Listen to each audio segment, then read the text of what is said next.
জমে উঠেছে ধারাবাহিক সোহাগে আদরে, যেখানে দেখা যায় দীর্ঘ ভুল বোঝাবুঝির পর আবারও একটু একটু করে জমে উঠেছে সোহাগ আর সূর্যের সম্পর্কের রসায়ন।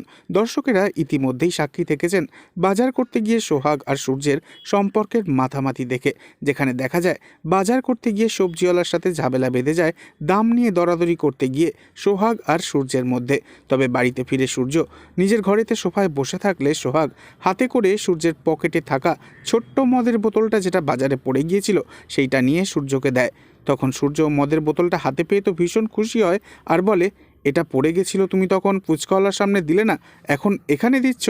তখন সোহাগ হাসে আর বলে, সবার সামনে ইচ্ছে করেই আমি এটা আপনাকে দিইনি, যে কেউ দেখলে এটা খারাপ ভাবতো। সকলের সামনে তো আমরা দুজনের স্বামী স্ত্রী, আমার সামনে যদি বাইরের লোকজন আমার স্বামীকে এইভাবে মাতাল অবস্থায় দেখে, তাহলে তো যে কোনো স্ত্রীরই খারাপ লাগার কথা। বলুন। এ কথা শুনে সূর্য বুঝতে পারে সোহাগ আসলে কি বলতে চাইছে। সূর্য মনে মনে ভাবতে থাকে, সোহাগ এতটা ভাবে, এতটা চিন্তা করে আমাকে নিয়ে। তবে সূর্যকে চিন্তায় দেখে সোহাগের গালে একগাল হাসি ফোটে। তো বন্ধুরা, আপনারা কারা কারা চান সোহাগ যেন খুব তাড়াতাড়ি এই বাড়ির যোগ্য বউ হিসেবে নিজেকে প্রমাণ করে ফেলুক? অবশ্যই কমেন্টে জানাবেন, আর নেক্সট আপডেটের জন্য সাবস্ক্রাইব করতে ভুলবেন না যেন। ধন্যবাদ।